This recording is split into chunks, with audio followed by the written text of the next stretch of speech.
नमस्कार। तो कैसे हैं आप? I hope you all are doing good. तो इस वीडियो में हम क्लियर करेंगे ऑल डाउट्स एसएसक्यू और ये फॉर्म से रिलेटेड जो भी आप लोग प्रॉब्लम फेस कर रहे हैं या जो भी आपकी क्वेरीज है एसएसक्यू और ये फॉर्म से रिलेटेड।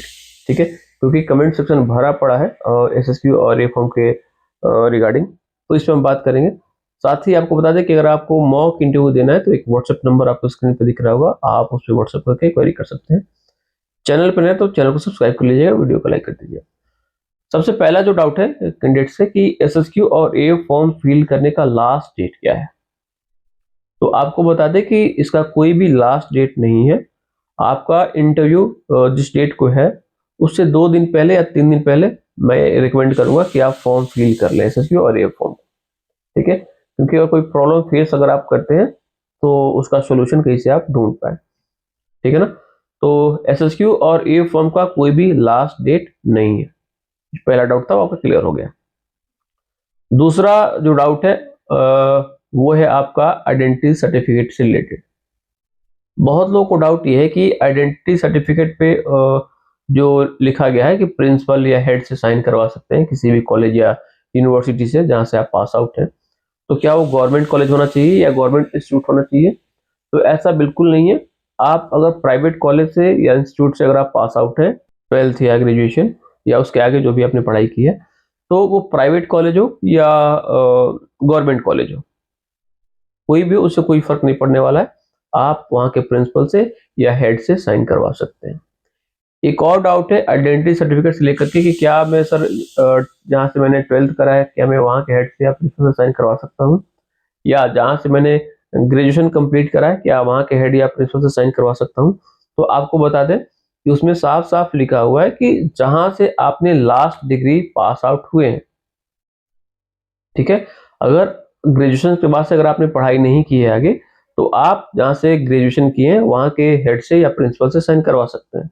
अगर ग्रेजुएशन के बाद से अगर आपने मास्टर डिग्री की है, ठीक है, तो मास्टर डिग्री आपने जहां से ली है वहां के हेड या प्रिंसिपल से आपको साइन करवाना होगा। दैट मीन्स कि लास्ट टाइम आप जहां से भी पास आउट हुए हैं, सर्टिफिकेट कोर्स की मैं बात नहीं कर रहा, प्रोफेशनल कोर्स की मैं बात कर रहा हूँ। ठीक है, ग्रेजुएशन उसके बाद से आपका मास्टर डिग्री उसके बाद से पीजी।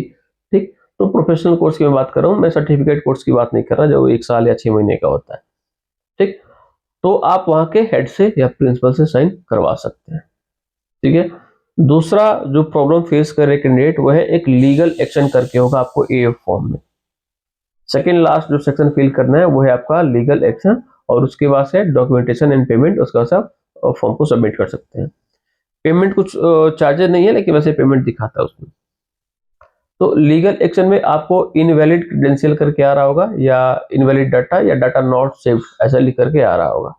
ठीक है, जब आप फील कर रहे होंगे लीगल एक्शन वाले पार्ट को, तो कुछ नहीं करना है। डेटा जो है आपका वो सेव हो चुका है। अगर आपने सेव एंड नेक्स्ट पे क्लिक कर दिया है, भले ही वहां पे दे रहा है कि डेटा नॉट सेव्ड, आप ऊपर जो है डॉक्यूमेंट वाले पार्ट पे क्लिक करके अपना डॉक्यूमेंटेशन वाला पार्ट जो है उसको कंप्लीट कर लें। और जब फाइनल सबमिट करने आप जाइएगा तो सबमिट बटन से जस्ट पहले एक प्रीव्यू बटन होगा, तो उस प्रीव्यू बटन पे आप क्लिक कर लीजिएगा। वहां पे आप देखिए कि पीडीएफ में जो है लीगल एक्शन वाला जो पार्ट है आपको दिख रहा होगा, और आपने जो फील करा है एग्जैक्ट वही दिख रहा होगा। ठीक है, तो प्रीव्यू में उसके बाद से चेक कर लीजिए, वो लीगल एक्शन आपको वहां पे दिख रहा होगा, और उसके बाद से आप बैक जा करके फाइनल सबमिट पे क्लिक करके फाइनल सबमिट कर करके अपना पीडीएफ जो है वो डाउनलोड कर लीजिएगा। पीडीएफ डाउनलोड करके उसका प्रिंट आपको निकाल लेना होगा। ठीक है, तो पीडीएफ में आपको दिख जाएगा लीगल एक्शन आपने जो भी फील करा था वो आपको दिख जाएगा। ठीक है, तो ये जो प्रॉब्लम है सभी लोग फेस कर रहे थे, लीगल एक्शन वाला डेटा नॉट सेव शो कर रहा था वहां पे, तो कैंडिडेट को ये लग रहा था कि आगे मैं कैसे मैं फील कर पाऊँ। आप ऊपर में डॉक्यूमेंट वाले पार्ट पे क्लिक करके आप आगे फील कर सकते हो और फाइनल सबमिट कर सकते हो। पीडीएफ में जो है वो आपको दिख जाएगा। अगर डेटा नहीं सेव रहता तो फिर आगे फील नहीं होता और फाइनल आप सबमिट नहीं कर पाते, क्योंकि लीगल एक्शन में जितने भी है सारे स्टार मार्क, और स्टार मार्क का अगर कोई भी सेक्शन छूट जाता है, कोई भी फील्ड छूट जाता है, तो आप आगे प्रोसीड नहीं कर पाएंगे चाहे कोई भी फॉर्म हो, और ना ही आप फाइनल सबमिट कर सकते हैं। लेकिन इस केस में आप आगे फील कर रहे हैं और फाइनल सबमिट भी कर पा रहे हैं, तो फाइनल सबमिट अगर आपने कर दिया तो कोई दिक्कत नहीं है, आपके पीडीएफ में वो आ गया होगा।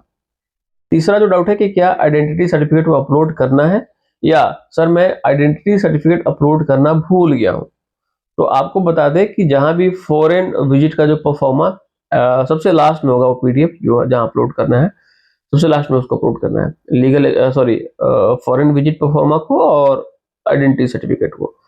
तो देखिएगा वहां पे स्टार मार्क नहीं होगा। तो अगर आप भूल गए हैं अपलोड करना, ठीक है, कैंडिडेट क्या कर रहे हैं कि आगे कहीं थोड़ा 2-4 वर्ड पढ़ रहे हैं, फॉरेन विजिट वाला पढ़ रहे हैं, एंड करके उसमें आइडेंटिटी सर्टिफिकेट भी लिखा हुआ है, तो उसको नहीं पढ़ रहे हैं। तो वहां पे फॉरेन विजिट परफॉर्मा और आइडेंटिटी सर्टिफिकेट दोनों आपको अपलोड करना है। फॉरेन विजिट अगर आपने किया है, ठीक है, या आपके रिलेटिव ने अगर करा है, तभी वो आपको फिल करके अपलोड करना है, अदरवाइज आप उसको स्किप कर सकते हैं। ठीक है, आइडेंटिटी सर्टिफिकेट ही केवल आप अपलोड कर दीजिएगा। तो जो कैंडिडेट या किसी कैंडिडेट के रिलेटिव विदेश में नहीं रहे, अब्रॉड नहीं रहे, या कैंडिडेट खुद नहीं रहा है कभी, तो वो फॉरेन विजिट वाला जो परफॉर्म है वो उसको फिल नहीं करेगा, ठीक है, और ना ही उसको अपलोड करेगा, क्योंकि वहां पे अप्लाई नहीं होता। ठीक है, अगर करना भी है, किसी को लगता है कि नहीं भाई मैं अगर दिया हुआ है परफॉर्मा तो मैं इसको अपलोड करूंगा, तो ठीक है, अगर आपको अपलोड करना भी है तो आपको पता है कि उसमें नील लिख करके आप अपलोड कर सकते हैं, NIL, क्योंकि वो आपके लिए एप्लीकेबल नहीं है, वो फील्ड जो आपके लिए एप्लीकेबल नहीं है, तो उसमें नील लिख करके भी आप अपलोड कर सकते हैं, लेकिन कोई फायदा नहीं रह गया। फिर जो सारा किसी भी फॉर्म में अगर सारा का सारा नील है, फिर कोई फायदा नहीं रह गया। और आपके जो आप ऑनलाइन तो उसको भरना नहीं है, तो एक पीडीएफ है, तो आप उसको स्किप कर सकते हैं। ठीक है, और केवल आइडेंटिटी सर्टिफिकेट को अपलोड कर सकते हैं। ठीक, अगला जो डाउट है वो है कि सर मैं कहीं आपको दिख रहा होगा एसएससी फॉर्म में और ए फॉर्म में कि 21 साल होने के बाद पिछले 5 सालों में 1 साल से ज्यादा आप कहाँ रहे हैं, या 21 साल के एज होने के बाद पिछले 3 सालों में एक साल से ज्यादा आप कहाँ रहे हैं। तो बहुत सारे कैंडिडेट ये कह रहे हैं कि सर मैं तो 1 साल से ज्यादा सर कहीं नहीं रहा, मैं तो हमेशा सर मैं घर पे ही रहा हूँ। ठीक है, मैं पिछले 3 साल से या 4 साल से या 5 साल से मैं घर पे ही हूँ, मैं कहीं रहा नहीं 1 साल से ज्यादा। तो आप वो जो टेन्योर है 5 साल का या 3 साल का, एसएससी फॉर्म में या किसी में 3 साल है, किसी में 5 साल है, तो वो जो टेन्योर है वो अपने घर का ही एड्रेस आप उसमें फिल कर सकते हैं। ठीक है, लेकिन जो टेन्योर डालना है वो 5 साल या 3 साल, जहाँ पे जिस फॉर्म में 3 साल का है, जिसमें 5 साल का है वहाँ 5 साल का, और जिसमें 3 साल है 3 साल का है वहाँ पे 3 साल का। लेकिन एक चीज का ध्यान रखिएगा कि 21 प्लस होने के बाद आपका जितना एज है उसके अकॉर्डिंग आपको डालना है, 3 साल या 5 साल। ठीक है, सपोज करो अगर आपकी एज 23 साल ही है, 23 ईयर्स के अगर आप हैं, तो आप 21 के बाद कितना प्लस हो रहा है, 2 साल, तो 2 साल का ही केवल आप डालिएगा। अगर आप घर पे 5 साल से ही रह रहे हैं भले ही, या 4 साल से ही रह रहे हैं, लेकिन 21 साल के बाद कितना प्लस हो रहा है, 2 साल 23 में। ठीक है, तो केवल 2 साल का ही आप टेन्योर उसमें फील करिएगा।